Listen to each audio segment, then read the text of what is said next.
We're really excited about the guys that we have that we added. You know, we wanted to get bigger and longer. We definitely did that up front. We did it in the back end also with Trey.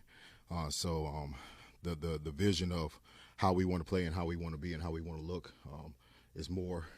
You're seeing more of it right now from a size and length and speed standpoint. So, and one of those guys, Javon Kinlaw, what can he add? And just what have you thought of him over the years? What can he add on that front? You know, he's a uniquely big man that can bend and play with some power and speed. He will have the ability to move him up and down the line of scrimmage. So. We can put him wherever we want to because he has that type of skill set. He'll be difficult for tight ends to block if we put him in the 6 technique or if we kick him inside. He has the length that's going to be difficult for guards to deal with as well. So he's an intriguing young man to work with. A guy specifically, or maybe a few guys in a position that were here last year that maybe didn't see a ton of playing time, looking to take a bigger step this year? I think every year is really different, and so. I'm a firm believer of giving everybody an opportunity to play.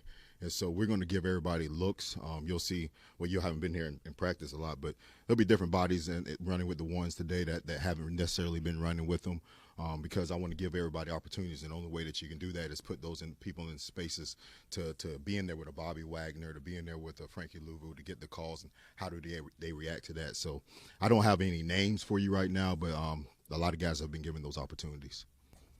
Hey, Joe. Good to see you. Good to see you. I imagine we're all wanting to see the guys and seeing who looks different, who's whatever it may be with what they've done in the offseason. I imagine for you that's got to be a big deal when they come in for the first time. Were there some guys that for you stood okay? I can tell they really put in some work or some other things before this all started. Pretty much, they all going to come back in shape. Okay, it's just because of who we are and what we do. The guy that. To me, he just looks really good. He looks intentful. Daron Payne, man, like every day, this dude is. I'm having to tell him, hey man, let's calm down. Like I got in trouble with the head coach yesterday because I challenged the D line and he went after it and I said, Q, that was my fault. I told him to do. He did exactly what I told him to do, and so I've been really pleased. The walkthroughs, everything that we've asked him to do, and he's a leader. He doesn't talk much at all. All right, but he is leading by example, and this year you can really see him taking that leadership role and taking it to the next step. So I would say he's been the guy that's just really stood out to me the most from that standpoint. And we'll see if John Lattimore's out here today. I know he wasn't there last week for us, but like for him, I don't know how much you've been able to see him, but like what has maybe stood out to you? Obviously, he had the injuries last year, came in midway through the season. What are you kind of hoping to see from him during this part of the offseason? Okay, Marshawn hasn't been here. We've been in communication with him. So when he gets here, we'll see exactly where he is from a conditioning standpoint. From a mental standpoint, the coaches have been meeting with him, talking with him. And so he's a smart young man, but we'll see exactly where he is when he gets here. I'm doing great. How you doing? You lose a guy like Dante Fowler, who had 10.5 sacks last year. How do you replace that? A guy that, had that type of production, and obviously there's some concern maybe from the fan base of the edge position right now currently, how it's kind of constructed. I don't think going into the year anybody thought Dante was going to have 10.5 sacks last year. I don't think anybody in here would have said that.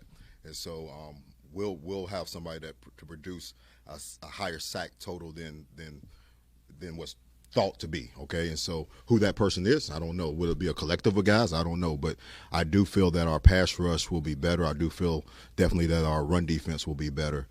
Where will it come from? Which individual? It's too early to say, but it will come. Hi, Coach. How important is this voluntary period for rookies like Trey Amos who are getting, as you said, time with the ones, time with veterans like Daron Payne? I think it's really important. I think from a number of different aspects, okay? You have the opportunity to the brotherhood, the building. When we went on that 3-game losing streak, it wasn't anything other than the brotherhood that kept them together, and you start building that now with how we work and how DQ and AP runs this program. And then secondly, the rookies are allowed to meet a little bit extra, so they'll be with the vets in the morning, and in the evening they have rookie meetings, which I'm changing to developmental type meetings, so that they get extra, and they are. And Trey Amos, he's a guy that's ahead of the curve right now and doing really, really well. Hey, Coach. Jordan McGee seemed to have a pretty good training camp last year, then was derailed a little bit by the knee injury. As you start looking into how he's going to contribute this year, what are your expectations for him? You know, we really had a package in last year for Jordan, and then he got hurt. And so it sort of took that package away versus 12 personnel. I'm really hoping that he can stay healthy. And then there's some other guys at the linebacker position that we want to have some 3 linebacker defenses that we can get a little bit bigger versus 12, not play as much nickel to shore up some of the run on that aspect as well. So I'm excited to see he's been showing great call command, being a linebacker. I believe linebackers, control the huddle and control the defense, and he's learning from Bobby and Oos how to do that. Hey, Coach. Hey, how you doing? When you look at last year and what you all were able to do on defense, what is it that you want to do this year a little better that you didn't see last year? I think, and I wasn't, and to answer your question, I wasn't really trying to compare the 23 defense to the 24 of, when we got here, there was 32nd and what we went to 13th or what have you. I was trying to let it be standalone. So with saying that, we didn't produce the ball like I wanted to, that I envisioned us to. Now, the reason being, we dropped 16 of them. Literally just balls that touched our hands that we felt that should have been caught. If we catch half of those, that puts us in a different range.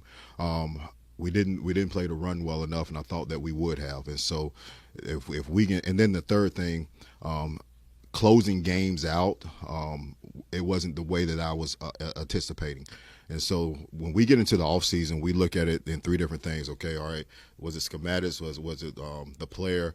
Or, or sometimes we just get beat, So, and then we went from a change, adjust, emphasis, did we need to change some things? Are we adjusting? Or are we going to emphasize some areas? And so the turnovers we're going to emphasize because we just have to catch the ball. Some of the things we're doing with the front for the run game, we have changed, and some we have adjusted. And so, and then winning time moments in 2 minutes, we're going to competition every day to get those things better. Hey, Coach. What are your thoughts so far on rookie Payne Madrano? Kane, Kane, he's a unique kid because of his receiver background coming in. Is he a linebacker really? Is he a safety? Can he do some of the Jeremy Chin roles? Can he do some of the Frankie Louvu roles? And so we're really testing the kid right now to see, all right, what is he going to be? And we'll really tell a little bit more once we put the pads on. He can really run. Does he have the ability to cover a tight end? Does he have the ability to beat a tackle in the rush? So is he Frankie or is he Jeremy or is he a cross of both? And that's what I'm trying to find out with him. Speaking of safety, what do you see in your safety group currently? I think it's a strong group. It's Quan hasn't really been out there because of the injuries, but he's another guy a la Payne that has just come back with laser focus, and the things that he has been able to do has been really good. Will Harris has been a nice addition. He's a guy that can come in and cover. He'll play in the box. I've been pleased with his communication. Jeremy Reeves is a guy that, he's our special teams ace, but I have to find a role for him on defense because he just makes plays, and that's what he's been doing. And then you have T.O., who is a very athletic, rangy guy. Now, what is he? Can he be the Buffalo nickel? Can he knock people back? Can we play him like a linebacker? And so, those are the questions that he has to answer, and we have to answer with him. What are your timeline for answering all these questions? Is this something you'll figure out by the end of minicamp, or is this all the way through training camp you'll be looking at? Because we don't have pads on right now. And then when you're in phase 3 rules, it's really not as competitive. So if the ball goes up and there's any chance of a collision, we're telling the defensive players to pull off. All right, and so, there's going to be some completions that necessary. So I call them, when I talk to the defense, phase 3 completion. So in real football, that wouldn't have been a completion, but since we have to pull off, it is what it is. And so, but until we get into a more competitive, putting our pads on people, you really won't be able to tell. But in this setting right now, we want to hear mind speed. How are the guys communicating? Are we getting to our targets? We don't want people on the ground. We're not going to run any stunts or anything up front because that's when there's collisions and they don't have pads on. So we're trying to be smart from a player safety standpoint. How much, if at all, are you thinking about the tush push right now? Oh, at this moment, I wasn't thinking about it at all. But to answer your question, I mean, it's a good play, man. And, if I just go by the rules, and it's a legal play, and they're good at it. And we have to figure out a way to stop it. We play them twice, and so I think we have some good ideas, but it is what it is. It's a good play, so I haven't really been thinking about it right now though. But we will. We play them twice, and and they have a great quarterback that can run it. He's a 600-pound squatter, so it's hard to stop him. More of a philosophical question. Mm-hmm. You guys have a lot of talent on the interior of the D-line. Does the interior rush, in your mind, is it more valuable than, rushing from the edge? I don't think it's more valuable. I think it can play in concert together. If you can push the pocket and get the quarterback off the spot from inside and change and move his eyes, that makes a difference. If he has the ability to step up and get comfortable stepping up, that hurts you. So, but I think just pressure in general is good, no matter where it comes from. But internal and external pressure, are equally. And the changes up front on the line, does that at all alter the role of Frankie Louvu, like getting him even more involved in the pass rush? Or the third down, what we're going to do on third down with Frankie, we'll move him like we've always have. I think the additions, what you'll see with Weiss and Kinlaw, Eddie, will be bigger on first and second down. All right, and we'll be bigger versus 12 personnel, 13. When people want to get big, we'll be able to get real big with them.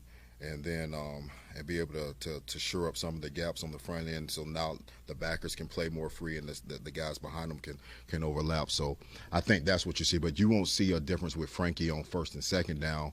But when we get into known pass situations, now that's where his versatility really comes out. Yes, sir.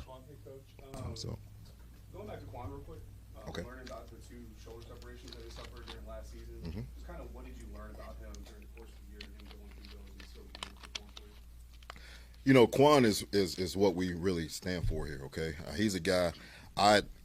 They were messing with me because this time last year I set Quan down. I was like, put him with the 2s, all right. And the coach was like, well, you made a great decision with that one.